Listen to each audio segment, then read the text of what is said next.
তোমার সময় কাটাতে হবে। ঘটক মশাই আমাকে তাই বললো। তা আচ্ছা ঠিক আছে, আমিও বললাম যে ঘটক সাহেব আপনি এটা কি বলতেছেন যে আমি আপনার সাথে সময় কাটাবো, তাহলে তার বিনিময়ে আপনি আমার মেয়েরে বিয়ে দিবেন, এটা একটা কথা? এটা কি কোনো মানুষ মেনে নিবে?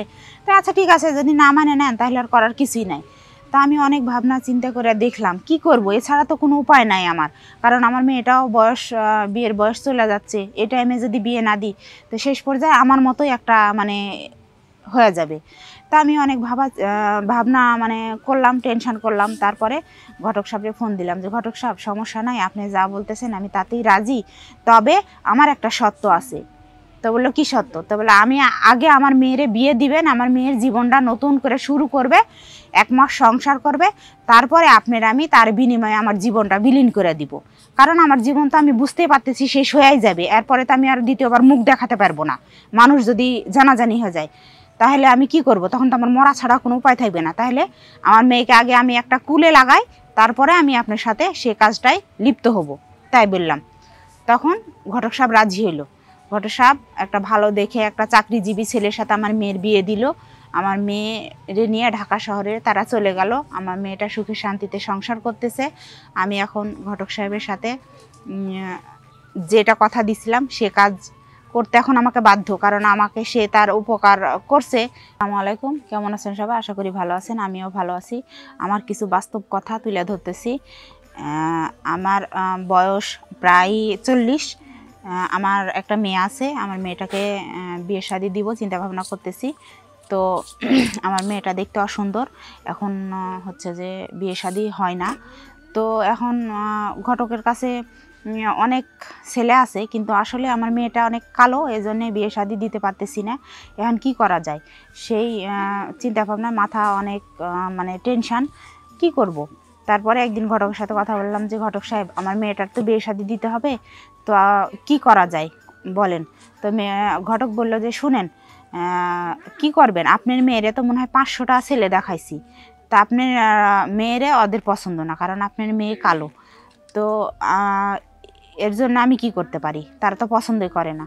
তখন ঘটক বলিচ্ছে যে আমি একটা বুদ্ধি দিতে পারি। তা আমি বললাম কি বুদ্ধি ঘটক সাহেব? কয় আমি তোমার মাইয়ারে বিয়ে দিয়ে দিতে পারি, কিন্তু একটা শর্ত আছে। কি শর্ত? তো কয় সত্যটা বলবো, মন খারাপ করবা না বা রাগ করবা না? তো আমি বলছি না না, রাগ করবো না, যেহেতু আমার মেয়ের বিয়ে নেওয়া কথা, তাহলে রাগ করবো কিসের জন্যে? আমার মেয়েটা একটা নতুন জীবন পাবে।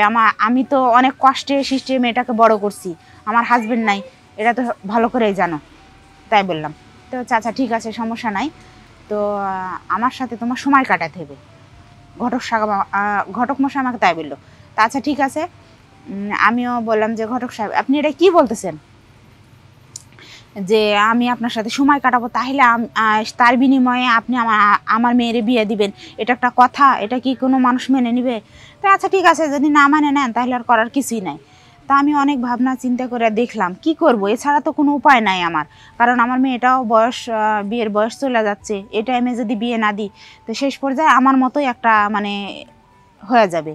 তা আমি অনেক ভাবনা মানে করলাম, টেনশন করলাম। তারপরে ঘটক সাহেবকে ফোন দিলাম যে ঘটক সাহেব সমস্যা নাই, আপনি যা বলতেছেন আমি তাতেই রাজি, তবে আমার একটা শর্ত আছে। তো বললো কি শর্ত? তো বললো আমি আগে আমার মেয়েরে বিয়ে দিবেন, আমার মেয়ের জীবনটা নতুন করে শুরু করবে, 1 মাস সংসার করবে, তারপরে আপনার আমি তার বিনিময়ে আমার জীবনটা বিলীন করে দিব। কারণ আমার জীবন তো আমি বুঝতেই পারতেছি শেষ হয়েই যাবে, এরপরে তো আমি আর দ্বিতীয়বার মুখ দেখাতে পারবো না, মানুষ যদি জানাজানি হয়ে যায় তাহলে আমি কি করব? তখন তো আমার মরা ছাড়া কোনো উপায় থাকবে না। তাহলে আমার মেয়েকে আগে আমি একটা কুলে লাগাই, তারপরে আমি আপনার সাথে সে কাজটাই লিপ্ত হব, তাই বললাম। তখন ঘটক সাহেব রাজি হইল। ঘটক সাহেব একটা ভালো দেখে একটা চাকরিজীবী ছেলের সাথে আমার মেয়ের বিয়ে দিল। আমার মেয়েরে নিয়ে ঢাকা শহরে তারা চলে গেল। আমার মেয়েটা সুখে শান্তিতে সংসার করতেছে। আমি এখন ঘটক সাহেবের সাথে যেটা কথা দিছিলাম সে কাজ করতে এখন আমাকে বাধ্য, কারণ আমাকে সে তার উপকার করছে, এজন্য আমাকে করতে হবে। এজন্য আমি বাধ্য হয়ে পরিস্থিতির শিকারে আমি ঘটক সাহেবের সাথে এই কাজটা করতে বাধ্য হয়েছি। তো আশা করি আমার কথাগুলো বুঝতে পারছেন। এরকম কেউ জানা শুনে ভুল করেন না, কারণ এই দুনিয়াটা এমনই স্বার্থপরের দুনিয়া যে কিছুর বিনিময়ে কিছু দিতে হয়, কিছু নিতে হয়, এটাই হলো দুনিয়ার নিয়ম। তা আমি আমার মেয়ের জীবনের সুখের জন্যে আজ আমি এই কাজটা করতে বাধ্য হয়েছি। তা আপনারাও এরকম ভুল করেন না।